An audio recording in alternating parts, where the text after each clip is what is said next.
Aggregate demand and aggregate supply. Introduction. Business make decisions based on what is happening in the economy today and what they expect will happen in the economy in the future. For example, their profitability is based in part on the wages they must pay their employees, the price of their non-labor inputs, the productivity of their workers, and the business taxes. If businesses want to expand in the future, they must consider all these things and try to predict their future sales. If they trade overseas, they must worry about exchange rates and foreign real national income. We discuss all such things and more in this chapter. A way to view the economy. This chapter begins our theoretical discussion of an economy. We can think of an economy as consisting of two major activities, buying and producing. Specifically, goods and services are produced and goods and services are bought. When economists speak about aggregate demand, they are speaking about the buying side of the economy. When economists speak about aggregate supply, they are speaking about the producing side of the economy. Thus, buying side of the economy is equal to aggregate demand and producing side of the economy is equal to aggregate supply. With respect to production, two periods are relevant: production in the short run and production in the long run. When referring to short run aggregate supply, SRAS, economists are speaking about production in the short run. When referring to long run aggregate supply, LRAS, they are speaking about production in the long run. The framework: production in the short run is equal to short run aggregate supply. Production in the long run is equal to long run aggregate supply. The framework of analysis we use is called aggregate demand, aggregate supply. That framework of analysis has three parts: aggregate demand, number 1, number 2 is short run aggregate supply, SRAS, number 3 is long run aggregate supply, which is LRAS. Exhibit 1, an economy. There are two sides to an economy, a buying side and a producing side. There are two periods that relate to the producing side: production in the short run and production in the long run. Buying side is equal to aggregate demand, production in the short run aggregate supply, production in the long run is equal to long run aggregate supply. Aggregate demand. Recall from the last chapter that people, firms and government buy US goods and services. Aggregate demand is the quantity demanded of these US goods and services, or the quantity demanded of US real GDP at various price levels, ceteris paribus. For example, the following whole set of data represents aggregate demand. Aggregate demand: price index, quality demanded of goods and services, quantity demanded of real GDP, $1,200 billion worth of goods and services, 110 $1,000 billion worth of goods and services, 120 $800 billion worth of goods and services. An aggregate demand curve is the graphical representation of aggregate demand. An AD curve is shown in Exhibit 2. Notice that it is downward sloping, indicating an inverse relationship between the price level and the quantity demanded of real GDP. As the price level rises, the quantity demanded of real GDP falls. As the price level falls, the quantity demanded of real GDP rises, ceteris paribus.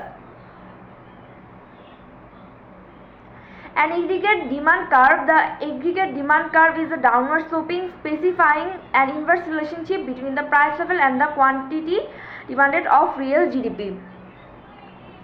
Why does an aggregate demand curve slope downward. Asking why the AD curve slopes downward is the same as asking why the relationship between the price level and the quantity demanded of real GDP is inverse.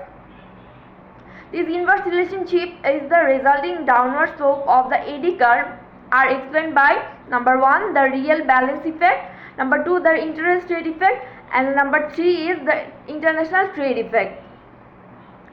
Real balance effect, the change in the purchasing power of dollar denominated assets that results from a change in the price level. Monetary wealth, the value of a person's monetary assets. Wealth as distinguished from monetary wealth refers to the value of all assets owned, both monetary and non-monetary. In short, a person's wealth equals his or her monetary wealth, $100, $1,000 cash plus non-monetary wealth, for example a car or a house. Purchasing power, the quantity of goods and services that can be purchased with a unit of money. Purchasing power and the price level are inversely related. As the price level goes up, purchasing power goes down. As the price level goes down, purchasing power goes up.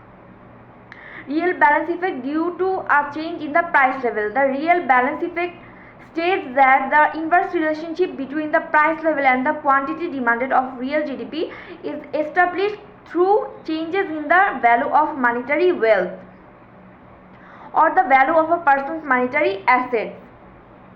Changes in monetary wealth usually take the form of increased or decreased purchasing power, that is, the quantity of goods and services that can be purchased with a unit of money. To illustrate, consider a person who has $50,000 in cash. Suppose the price level falls.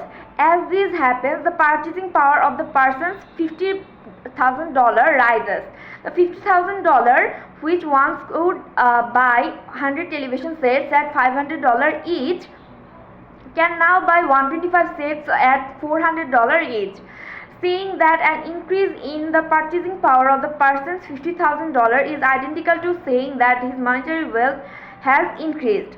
Isn't the $50,000 more valuable when it can buy more than when it can buy less? And as he becomes wealthier, he buys more goods. So a fall in the price level causes purchasing power to rise, increasing a person's monetary wealth.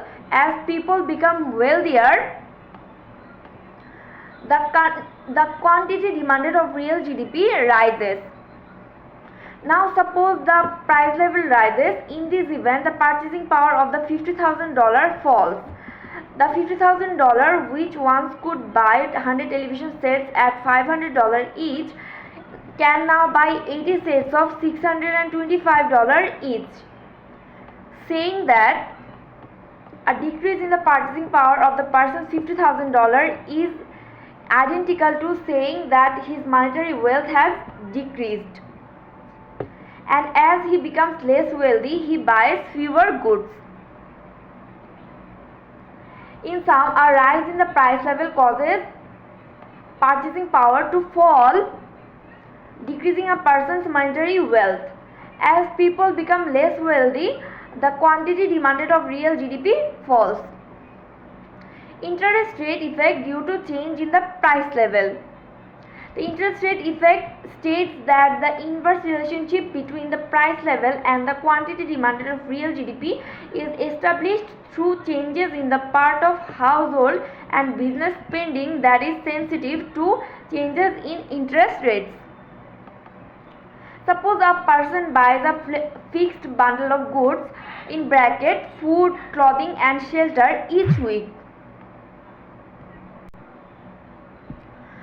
Then the price level falls, increasing the purchasing power of the person's money. With more purchasing power per dollar, she can purchase her fixed bundle of goods with less money. What does she do with part of this increase in her monetary wealth? She saves it. In terms of simple supply and demand analysis, the supply of credit increases. Subsequently, the price of credit, the interest rate drops. As the interest rate drops, households and businesses borrow more, so they end up buying more goods. Thus, the quantity demanded of real GDP rises. Now, suppose the price level rises, decreasing the purchasing power of the person's money. With less purchasing power per dollar, she cannot purchase her fixed bundle of goods with the same amount of money. If she wants to continue to buy the goods, she needs to acquire more money. To do that, she goes to a bank and requests a loan. In terms of simply supply and demand analysis, the demand for credit increases. Consequently, the interest rate rises. As the interest rate rises, households borrow less to finance, say, automobile purchases, and firms borrow less to finance new capital goods spending. Thus, the quantity demanded of real GDP falls.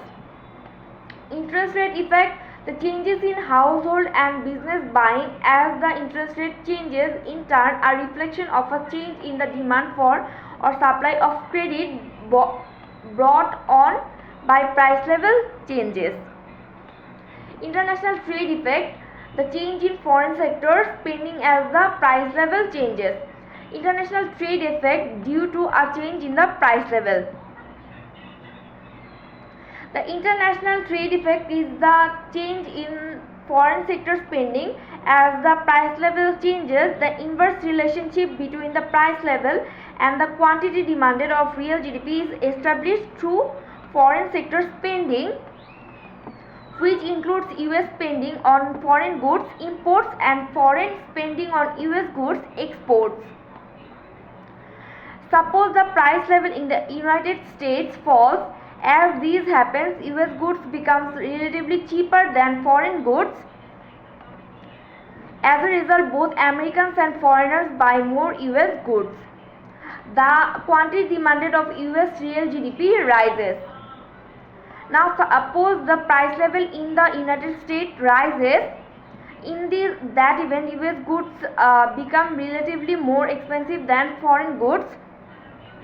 As a result, both Americans and foreigners buy fewer US goods.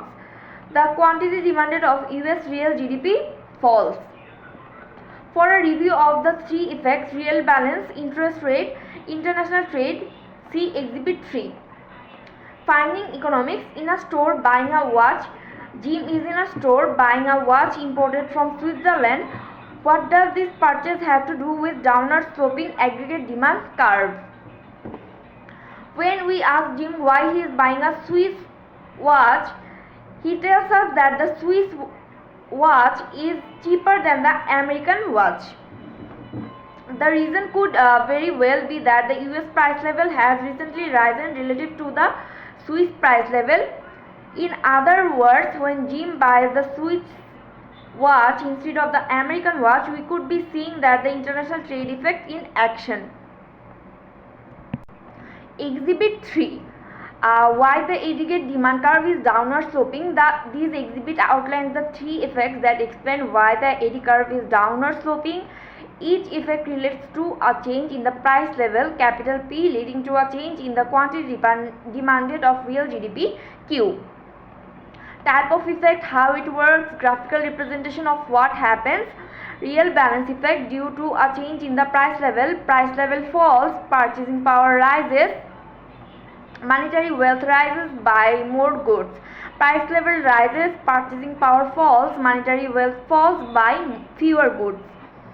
Interest rate effect, due to a change in the price level falls, purchasing power rises, less money needed to buy fixed bundle of goods, save more.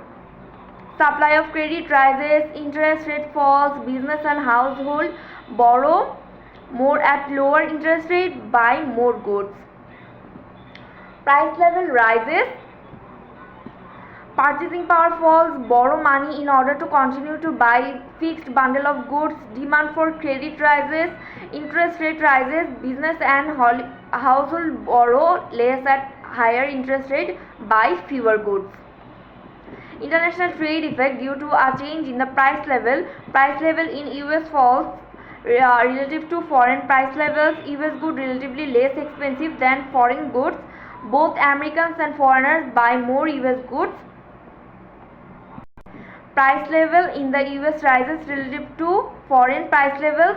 US goods relatively more expensive than foreign goods. Both Americans and foreigners buy fewer US goods. An important word on the three effects. As explained, the aggregate demand curve is downward sloping because of the real balance, interest rate and the international trade effects. However, keep in mind that what caused these three effects is a change in the price level. In other words, when discussing, say, the interest rate effect, we are talking about the interest rate effect of a change in the price level. Price level changes, interest rate effect. Why is this point important? Because the interest rate can change as a result of things other than the price level changing, and not everything that changes the interest rate leads to a movement from one point to another point on the eddy curve. Other things that change the interest rate can lead to a shift in the eddy curve instead. We will have more to say about this point later. For now, though, simply keep in mind that the cause of each of the three effects a change in the price level, the variable on the vertical axis in Exhibit 2. A change in quantity demanded of real GDP versus a change in aggregate demand. A change in the price level brings about a change in the quantity demanded of real GDP. As the price level falls, the quantity demanded of real GDP rises. Ceteris paribus. In Exhibit 4a, a change in the quantity demanded of real GDP is represented as a movement from point A on AD to another point B on AD1. A change in aggregate demand is represented in Exhibit 4b as a shift in the aggregate demand curve from AD1 to AD2. When the aggregate demand curve shifts, the quantity demanded of real GDP changes even though the price level remains constant. For example, at a price level index number of 180, the quantity demanded of real GDP on AD1 in Exhibit 4b is $6 trillion. But at the same price level, 180, the quantity demanded of real GDP on AD2 is $6.5 trillion. Exhibit 4, a change in the quantity demanded of real GDP versus a change in aggregate demand. A change in the quantity demanded of real GDP is graphically represented as a movement from one point A on AD1 to another point B on AD1. A change in the quantity demanded of real GDP is the result of a change in the price level. B, a change in aggregate demand is graphically represented as a shift in the aggregate demand curve from AD1 to AD2. Thinking like an economist, shift factors versus movement factors. Once again, to the economist, not all factors are alike. For some factors, a change in the change is from one point to another on the same curve. These are movement factors. The price level is a movement factor. Raise it and we move up to on the eddy curve, lower it and we move down. Other factors, if they change, shift curves. These are shift factors. We turn now to discuss shift factors with respect to the eddy curve. Changes in aggregate demand, shifts in the eddy curve. What can change aggregate demand? What can cause aggregate demand to rise and what can cause it to fall? The simple answer is that aggregate demand changes when spending on US goods and services changes. If spending increases at a given price level, aggregate demand rises. If spending decreases at a given price level, aggregate demand falls. That is, spending increases at a given price level, AD rises. Spending decreases at a given price level, AD falls. Suppose the price level in the economy is represented by the consumer price index CPI, and the index is currently 150. At this price level, US residents, firms and governments along with foreigners, foreign firms and foreign governments want to buy say $7 trillion worth of US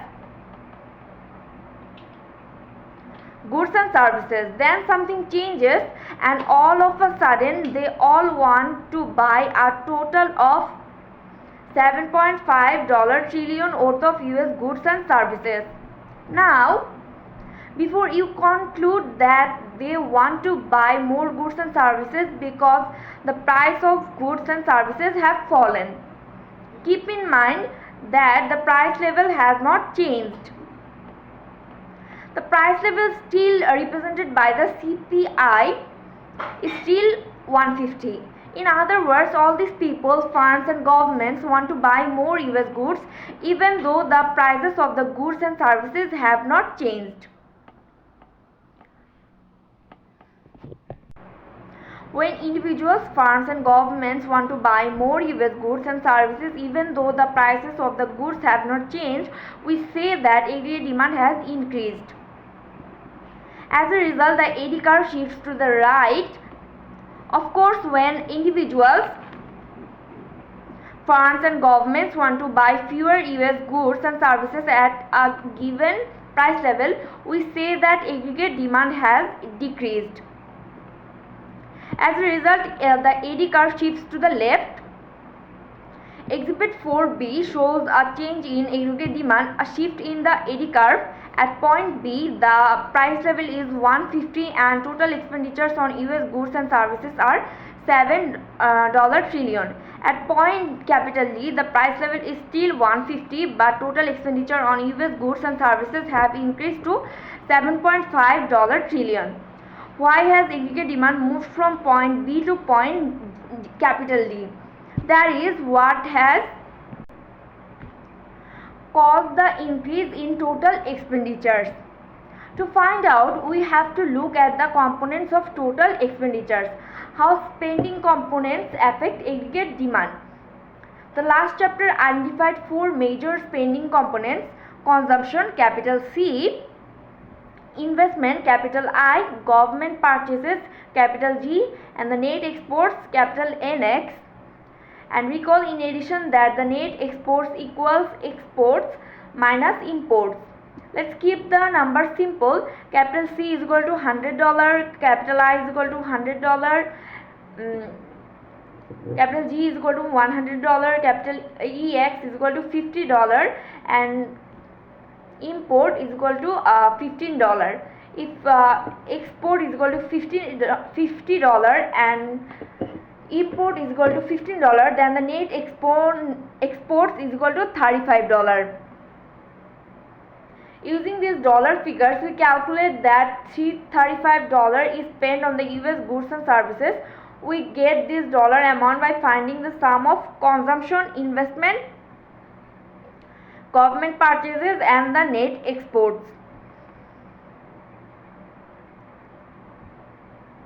Total expenditures on US goods and services is equal to C plus I plus G plus NX. Obviously, the dollar amount will go up if 1. prices, if C rises, 2. I rises, 3. G rises, and 4. NX rises, or any combination of them rises. In other words, a rise in consumption, investment, government purchases or net exports will raise spending on US goods and services. If C increases, I increases, G increases, net export increases, total expenditures of US goods and services also increases. Now, what will cause spending on US goods and services to go down? Obviously, such spending will decline if 1. C falls, 2. I falls, 3. G falls, and 4. NX falls, or any combinations of them falls. C decreases, I decreases, G decreases, NX decreases, total expenditures on US goods and services also decreases. Because we now know what causes total expenditure on US goods and services to change, we can relate the components of spending on US aggregate demand. If at a given price level, consumption, investment, government purchases or net exports rise, aggregate demand will rise and the AD curve will shift to the right.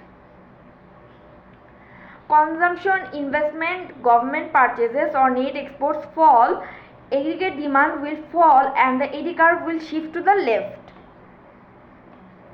We can write these relationships. If at a given price level C rises, I rises, G rises, NX rises, then AD rises. If at a given price level C falls, I falls, G falls, NX falls, and then AD also falls. The flowcharts in Exhibit 5 show how changes in spending components affect aggregate demand. Why is there more total spending? Here is a question that an economics professor might place on an exam: true or false? The price level falls and total spending rises. As a result, total spending rising, aggregate demand in the economy rises and the AD curve shifts rightwards. You may think that the answer is true, perhaps because you were accustomed to thinking that if total spending rises, aggregate demand rises. But aggregate demand rises only if total spending rises at a given price level. To illustrate the difference between 1 and total spending rising at a falling price level and 2 total spending rising at a given price level, consider the following two examples.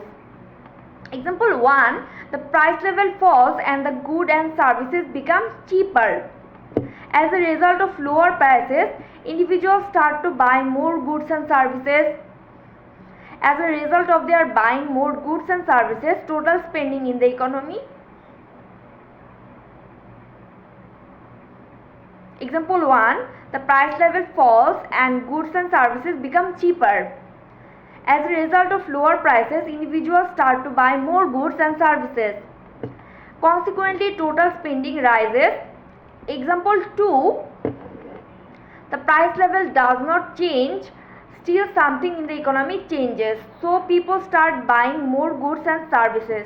As a result of their buying more goods and services, total spending in the economy rises.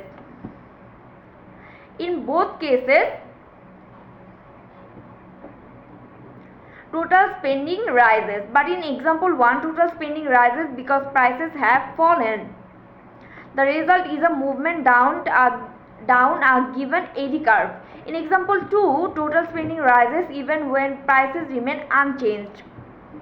The result is a shift rightward in the AD curve. Lesson learned: total spending can rise for one of two reasons.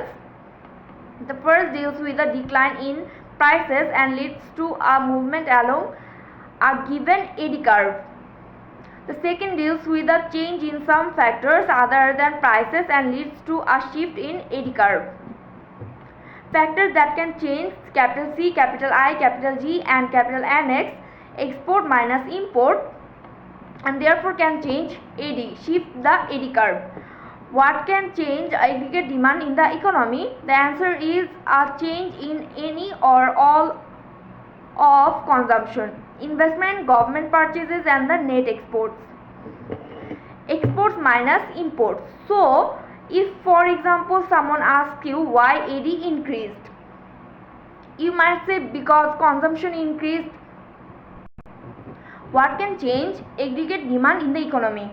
The answer is a change in any or all of consumption, investment, government purchases and net exports, exports minus imports.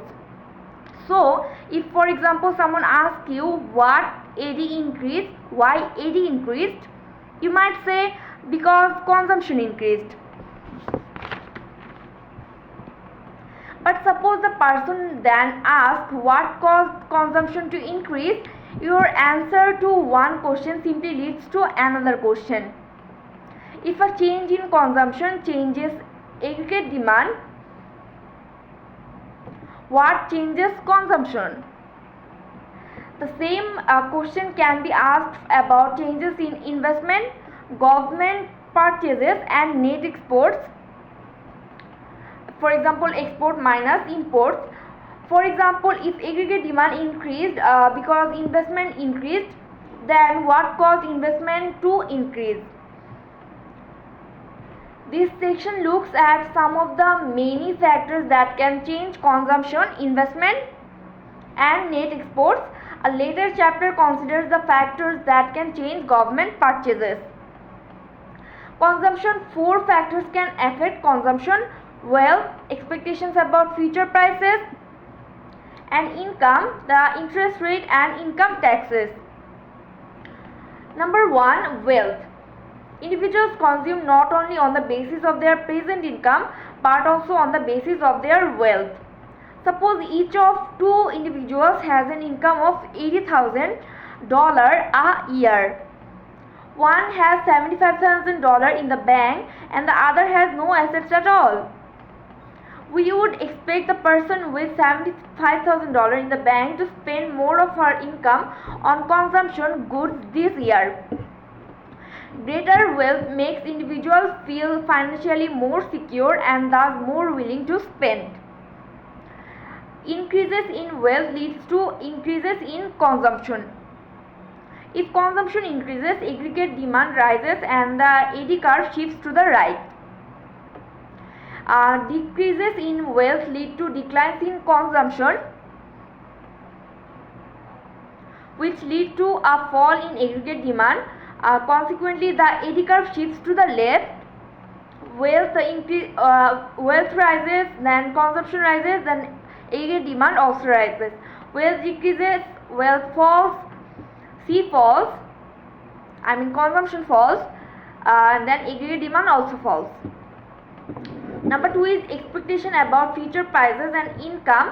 Individuals' expectation of future prices can increase or decrease aggregate demand.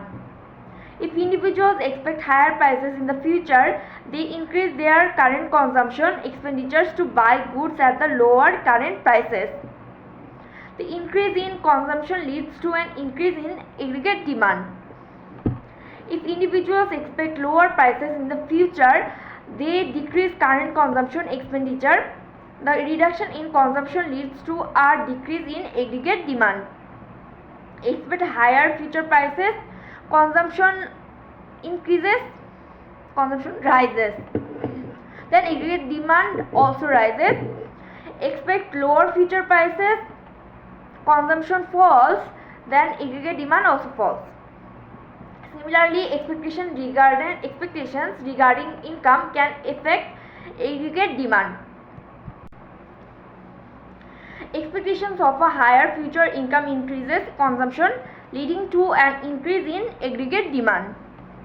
Expectations of a lower future income decrease consumption, leading to a decrease in aggregate demand. Number 3 is interest rate. Current empirical work shows that spending on consumer durables is sensitive to the interest rate. Buyers often pay for these items by borrowing. So, an increase in the interest rate increases the monthly payment amounts linked to the purchase of durables and thereby reduces their consumption. The reduction in consumption leads to a decline in aggregate demand. Alternatively, a decrease in the interest rate reduces monthly payment amounts and thereby increases the consumption of durables. The increase in consumption leads to an increase in aggregate demand. Number 4, let's consider personal income taxes. That is the taxes a person pays on earned income. As income taxes rises, disposable income decreases. When people have less take-home pay to spend, consumption falls. Consequently, aggregate demand decreases. A decrease in income taxes has the opposite effect. It raises disposable income. When people have more take home pay to spend, consumption rises and the aggregate demand increases. In finding economics in a housing downturn, a newspaper article reads as follows: housing prices have fallen over the past 6 months, and economists are concerned that this might lead to less overall demand in the economy. Can you find the economics here? Do housing prices have anything to do with aggregate demand? Let's work backward. First, a decline in aggregate demand can be caused by a decline in consumption. Second, a decline in consumption can be caused by a change in any of four factors: wealth, expectations about future prices and income, the interest rate, and the income taxes. Let's focus on wealth. Think of a person whose house is worth $5 lakh 1 month and $4,50,000 6 months later. She has suffered a decline in wealth. As a result, these people reduce consumption and aggregate demand falls. Investment. Three factors can change investment: the interest rate, expectations about future sales, and business taxes. Number 1, interest rate. Changes in interest rate affect business decisions. As the interest rate rises, the cost of an investment project rises and business invests less. As investment decreases, aggregate demand decreases. As the interest rate falls, the cost of investment project falls and businesses invest more. Consequently, aggregate demand increases.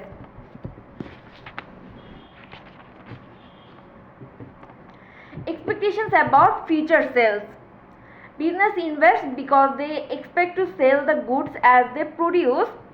If business become optimistic about future sales, investment spending grows and aggregate demand increases. If businesses become pessimistic about future sales, investment spending contracts and aggregate demand decreases. Number 3 is business taxes. Businesses naturally consider expected after-tax profits when they make their investment decisions. An increase in business taxes lowers expected profitability. With less profit expected, businesses invest less. As investment spending declines, so does aggregate demand. A decrease in business taxes raises expected profitability and investment spending, increasing aggregate demand. Net exports. Two factors can change net exports: foreign real national income and the exchange rate. Foreign real national income: just as Americans earn a national income, so do people in other countries. The earning of those people constitute the foreign national income. By adjusting this foreign national income for price changes, we obtain foreign real national income. As foreign real national income rises, foreigners buy more used goods and services. Thus, US exports rise. As exports rise, net exports rise, ceteris paribus. As net exports rise, aggregate demand increases. The process also works in reverse. As foreign real national income falls, foreigners buy fewer US goods and exports fall. The fall in exports lowers net exports, reducing aggregate demand. Number 2 is exchange rate. The exchange rate is the price of one currency in terms of another currency. For example, $1.25 may be exchanged for €1. A currency has appreciated in value if more of a foreign currency is needed to buy it. A currency has depreciated in value if more of it is needed to buy a foreign currency. For example, a change in the exchange rate from $1.25 is equal to €1 to $1.50 is equal to €1 means that more dollars are needed to buy €1. The euro has appreciated, and because more dollars are needed to buy €1, the dollar has depreciated. Depreciation in a nation's currency makes foreign goods more expensive. Consider an Irish coat that is priced at 2000 euro to 100 euro. When the exchange rate is $1.25 is equal to 1 euro. To buy the Irish coat for 200 euro, an American has to pay $250, $1.25 for each of 200 euro for a total of $250.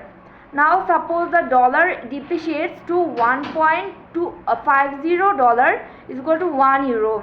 The American now has to pay $300 for the coat. The process just described is symmetrical.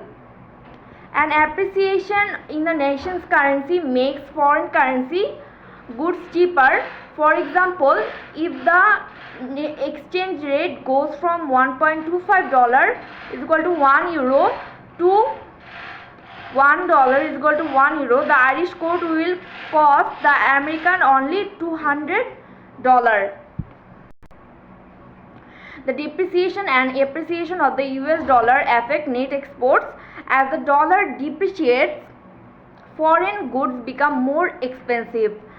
Americans cut back on imported goods, and foreigners whose currency has appreciated increase their purchase of US exported goods. If exports rise and imports fall, net exports increase and aggregate demand increases. As the dollar appreciates, foreign goods become cheaper. Americans increase their purchases of imported goods, and foreigners whose currency has depreciated cut back on their purchases of US exported goods. If exports fall and imports rise, net exports decrease, thus lowering aggregate demand. Exhibit 6, factors that change aggregate demand. Aggregate demand changes whenever consumption, investment, government purchases or net exports change. The factors that can affect capital C, capital I and export minus import, thereby indirectly affect aggregate demand, are listed. What can cause C to change? Number 1, wealth. Number 2, expectations about future prices and income. Number 3, interest rate. Number 4, income taxes. What can cause capital I to change? Number 1, interest rate. Number 2, expectations about future sales. Number 3, business taxes. What can cause capital G to change? We discuss the specifics of government purchases in a later chapter. What can cause export minus import to change? Number 1, foreign real national income. Number 2 is exchange rate. Thinking like an economist, the WXYZ explanation. In the previous discussion, we said, for example, that if the dollar depreciates, US exports will rise and US imports will fall, in turn causing US net exports to rise, in turn causing aggregate demand to rise. A summarization of this type of argument might go like this: a change in W leads to a change in X, which leads to a change in Y, and which leads to a change in Z. Let's call this kind of explanation the WXYZ explanation. Economists often think in terms of one thing changing something else, in turn changing still something else, and so on. Some people find this kind of thinking curious. They ask, why not simply say that W leads to Z instead of saying that W leads to X, which leads to Y, and which leads to Z? Saying that W leads to Z might make things easier, there would be less to remember, but what the shortcut gains is it loses its completeness. It is best to explain just how one thing eventually leads to something else happening. Can a change in the money supply change aggregate demand? Changes in such factors as interest rates, business taxes, exchange rates and the like can change aggregate demand indirectly by directly changing consumption, investment and the net exports. What about the money supply? Can a change in the money supply lead to a change in aggregate demand? Let's see. Suppose the money supply rises from say $1,400 billion to $1,500 billion. Will this change in the money supply result in an increase in aggregate demand? Most economists would say that it does, but they differ on how. One way to explain the effect in the context of our discussion is as follows. Number one, a change in the money supply affects interest rates. Number two, a change in interest rates changes consumption and investment. Number three, a change in consumption and investment affects aggregate demand. Therefore, a change in the money supply is a catalyst in the process that ends with a change in aggregate demand. We'll have much more to say about the money supply and interest rate in later chapters. If consumption rises, does some other spending component have to decline? Suppose capital C is equal to $100, capital I is equal to $100, capital G is equal to $100 and NX is equal to $100. Then total expenditure equals $400. Now suppose C rises by $50 to a level of $150. Must one or more other spending components decline by $50? In other words, if one spending component rises, does another spending component have to decline? To answer this question, we need to talk about two factors, the money supply and velocity. Let's say that the money supply in the economy is $1 and that $1 is currently in the hands of Joey. Joey takes the $1 and buys good X from Jackie. Later, Jackie takes the $1 that she received earlier from Joey and buys goods Y, capital Y from John. Still later, John takes the $1 that he received earlier from Jackie and buys good Z from Jill. Here is what we know. We started with a money supply of just $1 and that dollar changed hands 3 times. The number of times a dollar changes hands or is spent to buy final goods and services is what economists call velocity. If we were dealing with a money supply of more than just $1, we would define velocity not as the number of times, etc., but as the average number of times a dollar is spent to buy final goods and services in a year. In our simple example, velocity is 3. The producer of our money supply and velocity is $3, which represents the total amount of mass spending in the economy. From our example, two things are obvious. First, total spending in the economy can be greater dollar amount than the money supply. Proof: in our example, the money supply was $1, but total spending equals $3. Second, total spending depends on the money supply and velocity. Proof: total spending in our example was the money supply times velocity. Let's return to the original question. If consumption rises, must some other spending components decline? The answer is yes, if neither the money supply nor the velocity changes. But the answer is no if the money supply or the velocity rises. To illustrate how the answer can be yes, suppose again that the money supply is $1 and the velocity is 3 and that total spending is therefore $3. Let's break up our total of $3 spending in this way. $1 goes for consumption, $1 goes for investment and $1 goes for government purchases. Consumption rises to $2 and the money supply and the velocity remain at $1 and 3 respectively. So total spending is $3 and therefore a $1 increase in consumption necessitates a decline in some other spending component by $1. After all, total spending is logged in at $3 if one spending component rises by a certain amount. one or more other spending components must decline by the same amount, but total spending is not locked in if either the money supply or the velocity changes. Again, suppose that consumption rises from $1 to $2, but our velocity or the money supply increases, then no other spending component needs to change. To see why, suppose the money supply has risen to $1.40 and velocity is still 3. Total spending now is $4.20 instead of $3, so consumption could have risen to $2 without any decline in investment or government purchases. In other words, capital C can equal $2 and I can still equal $1, and G can still equal $1 or even more, $1.20. The same is true if the money supply remains constant at $1 and velocity increases from 3 to 4. At velocity of 4, total spending is $4.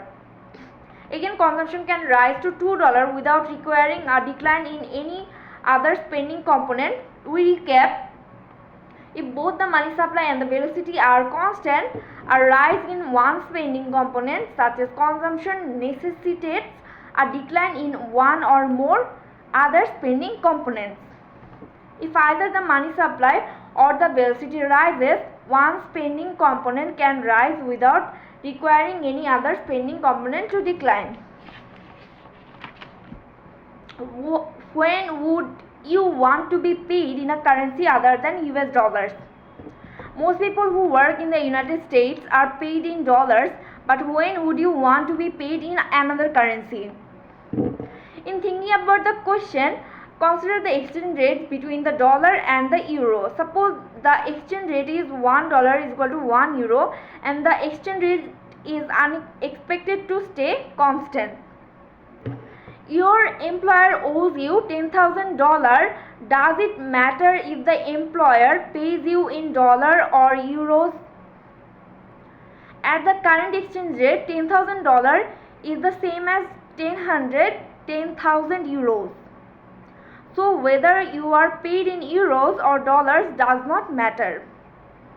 Now suppose that you expect the exchange rate to change to $2 is equal to 1 euro, and that you expect the dollar to depreciate and the euro to appreciate. Does the currency in which you are paid matter? Yes, it does. Being paid in euros is preferable because the euro is expected to appreciate in value. To see why payments in euros is preferable, ask yourself what happens if you are paid $10,000 instead of 10,000 euros. If the exchange rate is $2 is equal to 1 euro, then after you are paid $10,000, the $10,000 is all you have. But if you are paid 10,000 euros, you could have $20,000 because 10,000 euros can be exchanged for $20,000 at the new rate. So let's define the original question. If you were usually paid in dollars, when would you prefer not to be paid in dollars? The answer is when you think that the value of dollar is going to fall relative to the value of other currencies. Here is the problem. Though most of us who work for US employers don't have the option of getting paid in the currency of our choice. Most of us cannot go to our employer and say, this month could you please pay me in euros instead of dollars.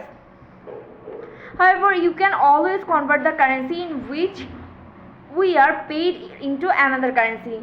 Suppose that you are always paid in dollars but think that the value of dollars is going to decline relative to the value of the euro. Your employer pays you $10,000 when the exchange rate $1 is equal to 1 euro, and you think that the dollar is going to depreciate in value relative to the euro. You immediately take the $10,000 your employer paid you and exchange the dollars for 10,000 euros. Then you wait. If the exchange rate actually does change to to say $2 for €1, you then exchange your 10,000 euro for $20,000. In short, if you want to be paid in euros or yen or pesos, your employer may not comply with your wishes, but you have the option of acting on your own wishes.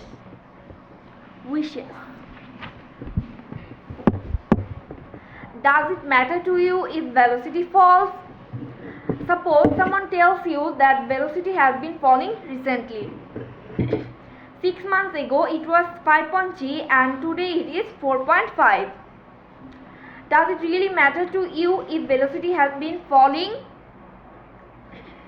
Does it impact your life in any way?